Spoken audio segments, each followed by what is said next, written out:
Glaciers are melting. Seas are warming and rising. Some lands are drying, while others are flooding. Unexpected weather changes are forcing us to adapt and rethink our way of living. But our survival does not guarantee the survival of future generations. We are the first generation to feel the impacts of global warming, and possibly the last that can do something about it. My name is Ruth Benzuitola. Our focus today is climate change.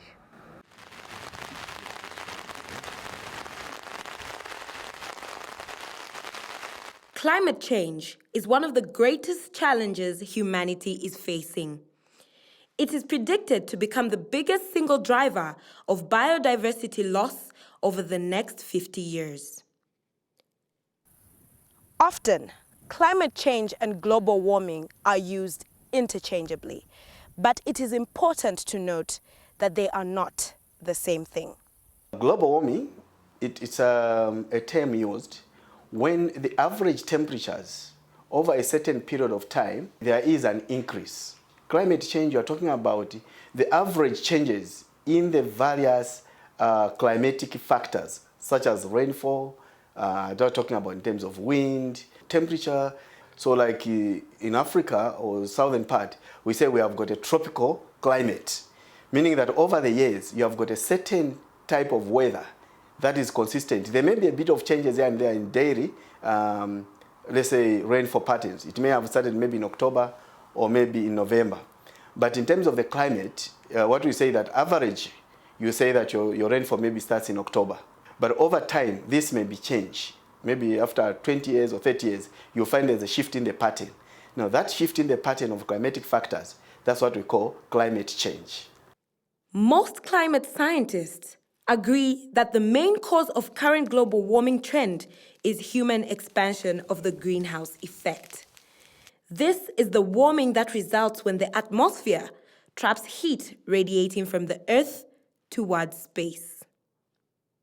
The non-human causes of climate change are obvious things that are attributed to certain natural factors. I think you have heard about glacier melting, but when we talk about anthropogenic changes, which are human causes, the major causes, one of them is certain gases that are emitted into the atmosphere, such as carbon dioxide, methane. So when these are released into the atmosphere, they form the umbrella, and that's what we call them. That's why we call them greenhouse gases. Now these, they change the concentration levels in such a way that as it acts like an umbrella, the light or ultraviolet rays may not escape. So it starts revolving within the atmosphere, therefore warming it or maybe cooling it, depending on the way it is. So what are the causes of these greenhouse gases to be emitted? For instance, in Zambia, most of our vehicles are second-hand. I mean, as you drive, burning the fossil fuel there, you are emitting these gases. Diesel, for instance, depending on your efficiency levels, you find that you're emitting these gases into the atmosphere. The change in the land use, the way, for instance, if there are trees and you clear those trees, you make the soil a bit open, and therefore the nitrous, which was also in the soil, it starts escaping, increasing the levels of climate change. Zambia is endowed with considerable environmental assets, including 50 million hectares of forest and a rich protected wildlife system covering 36% of the total land area. The adverse effects of climate conditions to which the country is exposed overly affect these resources. Climate-induced changes to physical and biological systems are already being felt and exerting considerable stress on the country's vulnerable sectors. The consequences of that is that, of course, in certain areas you could have floods or you could have a drought.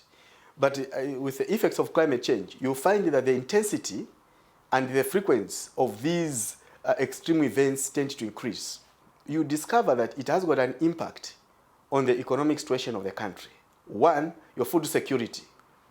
Right now, I'll give you an example that because of certain weather conditions, southern part does not have adequate rainfall.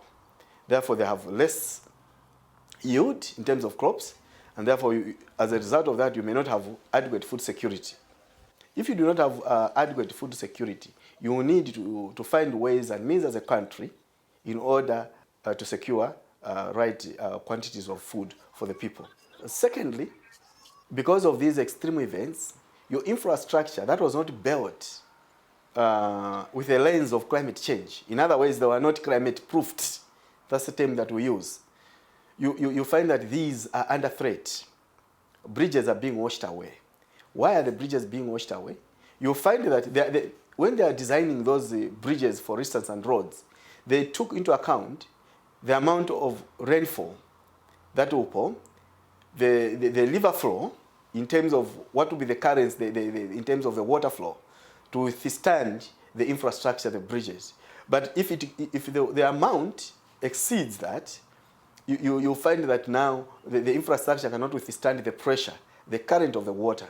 So you find your bridges are being washed because of the frequency of these floods and all those things. So in the end, you require resources to repair the bridges, to repair the roads, to repair whatever. That is one of the issues. In terms of the environmental effect, it also changes the ecological balance. Now, the importance of ecological balance is that the system itself, we are part and parcel of this system in order for us to sustainably live. So once you have got a problem with your environment, you tend to have little or reduced cleaning capacity of your environment.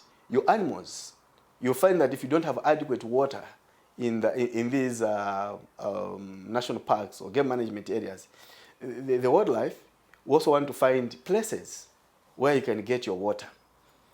As a result of that, you increase the human-animal conflict.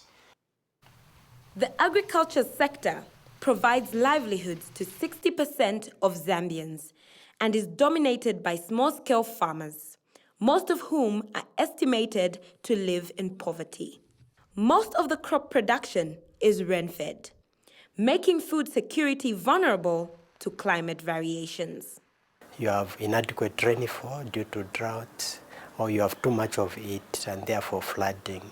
From there, it means you have impact on the agricultural sector. The growing season is reduced because crops are not receiving adequate rainfall, and so the immediate impacts would be reduced harvests. I think if you have heard just this year, the Ministry of Agriculture has indicated that we are going to have a reduction in the crop yields by 16%. The other one you can think of is water itself. When you have inadequate water, it means the availability of water both for domestic use and even for industrial purposes is reduced. If you talk of industrial purposes, what comes to mind immediately is energy generation. You know that our energy is largely generated by hydropower based. A few years ago, we had a lot of load shedding. That was directly as a result of reduction in water in our dams, and that is one of the immediate impacts of climate change. Dealing with climate change requires that interventions and policies are put in place to address environmental risks and enhance our adaptive capacities as a nation. The government has come up with what we call the National Policy on Climate Change. Now, this policy outlines different levels of institutional framework. It starts at a higher level where there's a council of ministers, which is being chaired by the office of the vice president. Under that, there's a committee of permanent secretaries, chaired by the permanent secretary in the Ministry of National Planning. And then you have the technical committee. It has outlined the Ministry of Lands and Natural Resources as an implementing ministry with regard to issues of climate change, whilst the Ministry of National Planning is in charge of coordination, and the Ministry of Finance in charge of resource mobilization. Now, Zema sits in this technical committee under the Ministry of Lands. The responsibility of Zema is to ensure that it is able to provide information in terms of, one, the sources of emissions that are contributing to climate change, the sources that are trying to mitigate the effects of climate change, the processes that we undergo to help in reducing the concentration of these greenhouse gases. We also report on the adaptation. Now, adaptation is a process, the processes in which we are trying to cope with the effects of climate change.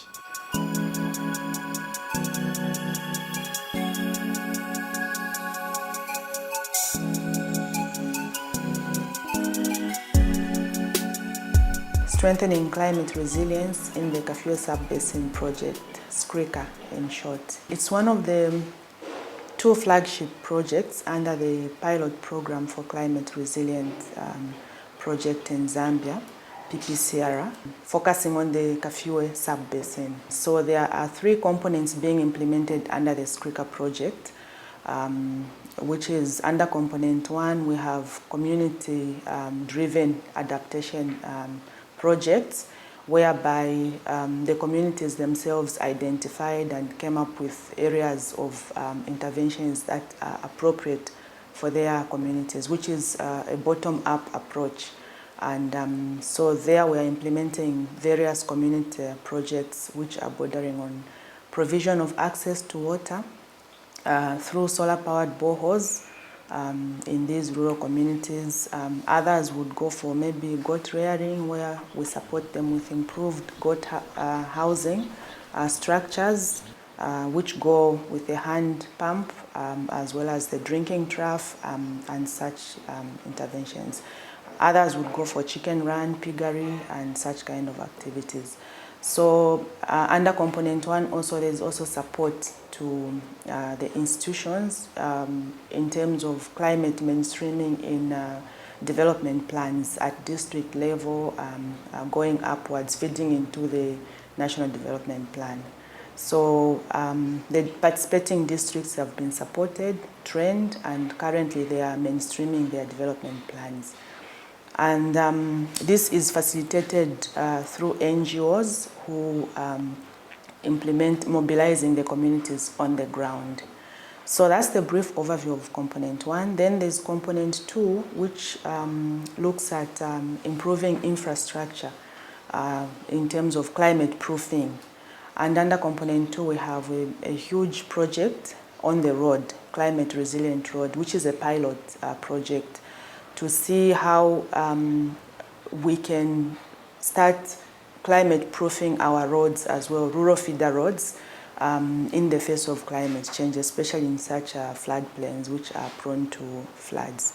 And then component 3, of course, is project management and administration, which includes our implementation unit, project implementation unit, finance management, procurement support, and the management aspect. As you know, climate change is impacting a number of sectors, and Zambia is impacting the agriculture sector, it's impacting the water sector, and it's also impacting the wildlife sector. And without community engagement to understand what's going on when they have floods, when they have droughts, they would not have the understanding, the knowledge, and the capability to adapt to the changing climate. So what we do at WWF, we actually work with 4,000 farmers in Kopa and Chudaponde chiefdoms of the Bangoulo area, as well as Nsesheke and Sioma and Serenji as well, to empower farmers with conservation agriculture techniques. So basically, we've supported the development of an extension network that's providing them with technical knowledge in terms of how they can adapt their agriculture production to the changing climate. We also facilitate drought-resistant crops that they actually grow. We also have supported them to produce certified seeds, which they're now moving to commercialization that can work within the changed climatic conditions. What we're hoping to do in the future is that these areas we're working in Zambia could also support other areas affected by climate change. So without community engagement in environmental programs, they would not know what to do with climate change. Communities are very important players in addressing climate change because the impacts that we've discussed above are not happening in these offices or in the conference rooms that we normally discuss these issues, but it's on the ground, on the communities, and particularly the rural communities. And so it is only when you make awareness and sensitization broad-based so that the information gets to the communities and you tell them how they need to respond that they'll be able to play a role. So the communities can contribute by changing their consumption patterns. Paper that we use is made, from tree barks. If you minimize your printing, the use of paper, first of all, you're going to conserve the trees. Second, the energy sources. So you as a community or as an individual, you can try and say, okay, why can't you share the vehicle? Because you are reducing your carbon footprint. The other thing is that as communities, the use of chemical fertilizers, there is more yield in using other alternative methods of agriculture, what we call smart climate agriculture. You dig up your soil, you are loosening it. So the more loose the soil is, the easier it is for the gases, the nitrous that was in the soils now to start escaping into the atmosphere. Instead of just cutting the trees anyhow, when you want to build or construct, leave the trees the way they are. A lot of people that go into farming, especially subsistence farming, a number of them, they have got cattle. They can use cattle, they can use goats, and allow them to be in their field. The droppings, the manure, will enrich their soil. First of all, it will be less costly for them, and they'll have optimal yield, which is both safer for us to consume and also for them economically, because they will not be able to spend a lot of money. So there is a lot of ways in which you can contribute to reducing climate change. Adapting to the changes in our climate is only one aspect of the solution. Trying to stop or at least roll back the impacts of climate change is vital for future generations. This can be done by stopping deforestation, cutting less trees and planting more trees, as they help reduce the amount of carbon dioxide in the atmosphere. Reducing methane emissions by adopting better methods of waste disposal, such as recycling and moving away from landfill method. Using clean renewable energy, solar, hydropower, wind power, and geothermal, as nearly 40% of carbon dioxide pollution comes from burning of fossil fuels. Reducing transportation emissions by using public transport to reduce the number of vehicles on our roads, riding bikes, and importing electric hybrid vehicles. Eating less meat and buying local organic foods.